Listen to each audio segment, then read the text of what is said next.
Gold, trusted gold buyers. మీరు తాకట్టు పెట్టిన బంగారాన్ని విడిపించి ఈ రోజు ఉన్న మార్కెట్ ధరకు కొనబడను.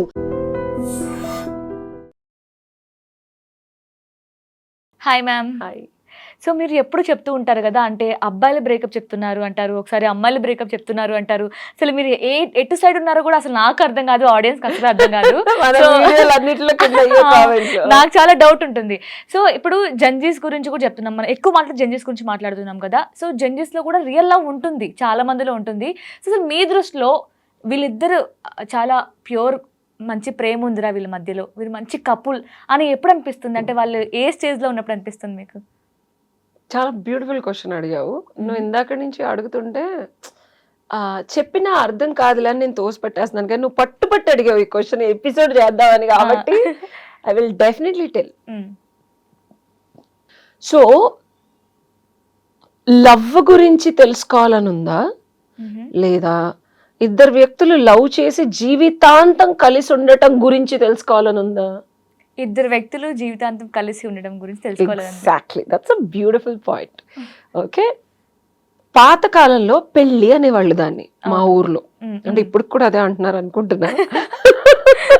అదే అంటున్నారా? మార్చారా దాన్ని? లేదు, అంటే జీవితాంతం కలిసి ఉండేది అయితే పెళ్ళే. ఓకే ఓకే, అదే కదా. ఓకే, కలిసి ఉందాం అనుకున్నది మాత్రం లివింగ్ టుగెదర్ అంతే. కాబట్టి అది నచ్చినన్ని రోజులు, వచ్చినన్ని రోజులు, ఉంచుకున్నన్ని రోజులు మనసు మీద, శరీరం మీద, పాకెట్ మీద, బ్యాగ్స్ మీద, అంతే కదా. సో దాన్ని ఇంకా పెళ్ళనే అంటున్నారు కదా, దాని గురించి మాట్లాడుకుందాం. సో పెళ్లి గురించి కాదు, నువ్వు అడిగిన క్వశ్చన్ కి రియల్ లవ్ అంటే ఏంటి మేడం, ఎప్పుడు మీరు టూ సైడ్స్ తీసుకుంటారు కదా. సో రెండు విషయాలు ప్రతిష ఇక్కడ. లవ్ ఇస్ వెరీ డిఫరెంట్, పెళ్లి అండ్ ఇద్దరు వ్యక్తులు కలిసి ఉండటం ఇస్ వెరీ డిఫరెంట్. జాగ్రత్తగా విను. ప్రేమ ఉన్న ప్రతి జంట ఆ ప్రేమ పెళ్లిలాగా మారదు, మారినా ఆ పెళ్లి కలకాలం కలిసి ఉండే సస్యశ్యామలమై తనకి ఆ ఫ్యామిలీలో ఉన్న వాళ్ళకి హృదయ విదారకం కాకుండా లాంగ్ టర్మ్లో ఒక మంచి సంసార జీవితం అవ్వదు. అవునా? అవ్వదు. ఎందుకు? ఇదే బ్యూటీ. మన శాస్త్రాల్లో ఇవన్నీ ఆలోచించే చక్కగా విశదీకృతంగా చెప్పారు. పెళ్ళి ఇద్దరి మనస్సుల మధ్యలో కాదు, రెండు కుటుంబాల మధ్యలో. ఇద్దరు వ్యక్తులు కలిసి ఉండడానికి ప్రేమ ఒక్కటే సరిపోతుందా అంటే సరిపోదు. సరిపోతుంది ఎప్పుడు ఆ రెండు మనసులు కలిసి ఉన్నంత వరకు. అది ఎన్ని రోజులు ఉంటుందో తెలియదు. వికటీకృతమైన విపరీతమైన సిచ్యువేషన్స్ జరిగినప్పుడు ఒకళ్ళ మీద ఒకళ్ళకి కోపాలు, తాపాలు, చిరాకులు, అసహనాలు, అసమర్థత వల్ల కలిగిన క్షోభాలు, సంక్షోభాలు జరుగుతుంటాయి జీవితంలో. సో అప్పుడు ఆ మనిషి మీద ఉన్న హై అండ్ ఫీలింగ్స్ అన్ని దొబ్బేస్తాయి. కరోనా వచ్చినప్పుడు పోయినట్టు అట్లా వ్యాక్సిన్స్ వేసుకొని మళ్ళీ లైఫ్లో అన్సక్సెస్ఫుల్ అయిన పర్సన్ మళ్ళీ సక్సెస్ అవ్వడానికి ఇలా ఒడిదుడుకులు వస్తూ ఉంటాయి. అందుకని ఇన్ని ప్రేమ వివాహాలన్నీ బ్రేకప్ అవుతున్నాయి. ఓకే, అర్థమైందా? సో ప్రేమ ఒక ఇద్దరు వ్యక్తుల మధ్యలో జీవితాంతం కలిసి ఉండటానికి ఆస్కారం అవుతుంది, కానీ అవసరం మాత్రం కాదు. రాసుకో, ఇది అంటే నెసెసరీ కాదు. పెళ్ళికి ప్రేమ నెసెసరీ అంటే బల్లగుద్ది చెప్తా కాదు. ఇద్దరు వ్యక్తులు జీవితాంతం కలిసి ఉండి రెండు కుటుంబాలని, సొసైటీని, ఈ మన చుట్టుపక్కల ఉండే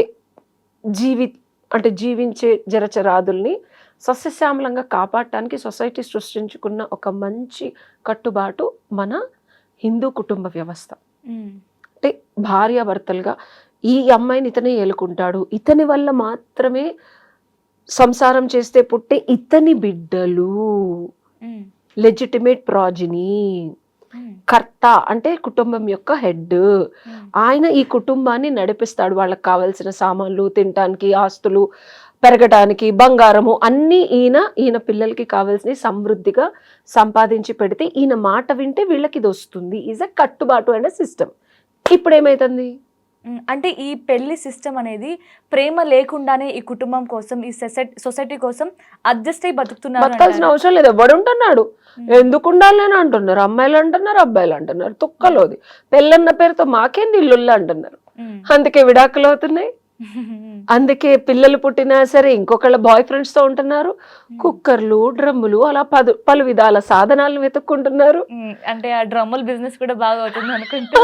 ఈ మధ్య విహారయాత్రలో గాల్లో కలిపేస్తున్నారు. సో అయితే ఇప్పుడు మీరు అన్నారు కదా, అంటే ప్రేమ అనేది ఒక పెళ్లిగా మారి ఒక మంచి జీవనంగా మారే అవకాశమే లేదని అంటున్నారు మీరు. అస్సలు లేదా, నన్ను పాసిబిలిటీస్ ఉంటాయి. సో మరి అంటే ఇప్పుడు ఒక ఇద్దరు వ్యక్తులు మంచిగా ప్రేమించుకొని వాళ్ళు సొసైటీ ఒప్పించి వాళ్ళ తల్లిదండ్రులను ఒప్పించి ఒక మంచి లైఫ్ ని లీడ్ చేయాలంటే ఏమేమి ఆల్రెడీ మన పాత జనరేషన్ లో ఇలా ఉన్నాయి నాన్న. See the question you are trying to ask నాకు అర్థమైంది. ఏమేమి క్వాలిటీస్ అనే దానికి నేను అదే చెప్తున్నాను.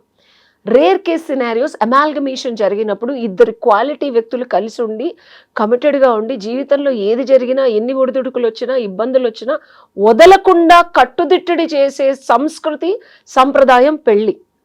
ఓకే, ఆ పెళ్లిలో ప్రేమ ఉండదా అంటే ప్రేమ ఉంటేనే పెళ్లి కంప్లీట్ గా సక్సెస్ఫుల్ గా 40 ఏళ్ళు ఉంటారని ఉండదని చెప్తున్నా. బట్ పెళ్ళి అయిన తర్వాత ప్రేమ చిగురుస్తుంది, పెళ్ళైన తర్వాత అర్థం చేసుకోవడం ఉంటది అనేది పాతకాలం పద్ధతి.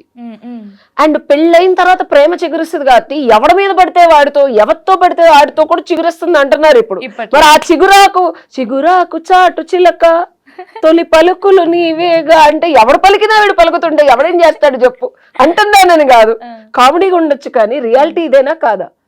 సో ఈ బిడ్డది ఇతనికే పుట్టాడన్న క్లారిటీ లేక అన్నెసెసరీ టూ మెనీ ఇన్ఫ్రింజ్మెంట్స్ అయినప్పుడు ఇద్దరు వ్యక్తులు కలిసి ఉండాలని కూడా దుర్భరం అయిపోతుంది వాళ్ళ రోజు.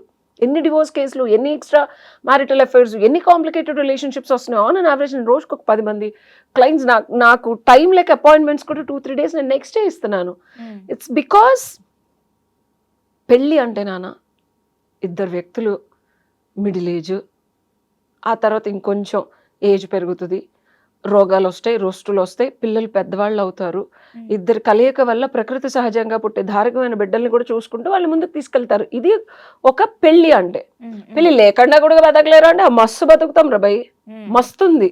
సో అదే next episode emotional and mental problems వస్తాయి అని చెప్పాను.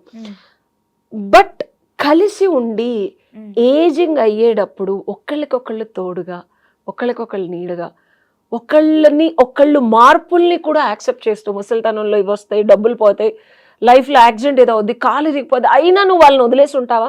ఇవాళ రోజు ఇవన్నీ భరిస్తున్నారా? అసలు ఫర్గెట్ అబౌట్ ఇంత పెద్ద పెద్ద కాంప్లికేషన్స్ లేకుండా కూడా నా వైఫ్ ఇంకొకటితో అసలు ఇక్కడే సరిపోదు, ఇక్కడే ఆగిపోతున్నారు మీరు. Where is the freaking reality of life where the real time hits, where you become jobless, where కోటాను కోట్ల ఆస్తి రోడ్డు మీదకి వచ్చేసినా సరే కాపురం నిలబెట్టి ఒబామా వాళ్ళ వైఫ్ రూపాయి లేకపోయినా సరే ఆ సపోర్ట్ స్ట్రక్చర్ ఉండి ప్రెసిడెంట్ అయ్యే వరకు ఉన్నారు. అది కాపురం అంటే, అది పిల్లలు బిడ్డలు. జీవితంలో ఏమున్నా లేకపోయినా నువ్వు అడిగిన ప్రశ్నకి సమాధానం ఏంటంటే ఏమున్నా లేకపోయినా, ఇంక్లూడింగ్ శరీరంలో అవయవాలు పాడైపోయినా, ప్రేమ దయ కరుణ వాళ్ళతో కలిసి ఉండాలన్న ఒక ఫీలింగ్ చచ్చిపోకుండా ఉంటుంది చూసావా, అది రియల్ లవ్ అంటే. జీవితాంతం వదలకుండా ఒక మనిషితోని ఎన్ని ప్రలోభాలు వచ్చినా, ఎన్ని కోట్ల ఆస్తి వచ్చినా, ఎంత అందగాడు వచ్చినా, ఎంత అమోఘమైన జీవితం వచ్చినా, ఈ మనిషి పక్కనే కడతేరే వరకు ఈ ఎమోషను, ఈ స్పర్శను వదిలేసి నేను ఒక్కరోజు కూడా ఉండలేనని అనుకునే ఆడది కానీ మగాడు కానీ ఉంటే వాళ్ళిద్దరి మధ్యలో జీవితాంతం ఉంటుంది రియల్ లవ్. నైస్. కానీ ఇప్పుడు చూస్తే చాలా మంది ఒక మంచి ఇన్ఫ్లుయెన్సెస్ అంటేనే వాళ్ళు ఏ చెప్తే జనాల్ని మారుస్తారు కదా వాళ్ళు. లైక్ అలాంటి ఒక స్థాయిలో ఉన్న వాళ్ళు కూడా అసలు ఇప్పుడు రియల్ లవ్ లేదు అని ఒక ట్యాగ్ వేసేసి, సో మాకు పెళ్ళి వద్దు, జస్ట్ పిల్లలు కావాలి, అది కూడా ఎలా అయినా పర్లేదు అనే రేంజ్కి వెళ్ళిపోయారు. సో దీని గురించి కూడా మాట్లాడదాం నెక్స్ట్ టాపిక్లో. So thank you ma'am. So చూసారు కదా, వీటి గురించి మీకు ఇంకేమైనా డౌట్స్ ఉన్నా డైరెక్ట్గా మీరు మేడంతో మాట్లాడాలి. మీ డౌట్స్ని మేడం చెప్పి మీ ప్రాబ్లమ్స్ని సొల్యూషన్ కావాలి అనుకుంటే జస్ట్ మీకు స్క్రీన్ మీద కనిపిస్తున్న నెంబర్కి కాంటాక్ట్ అయ్యి మీ అపాయింట్మెంట్ని బుక్ చేసుకోండి. Thank you so much for watching.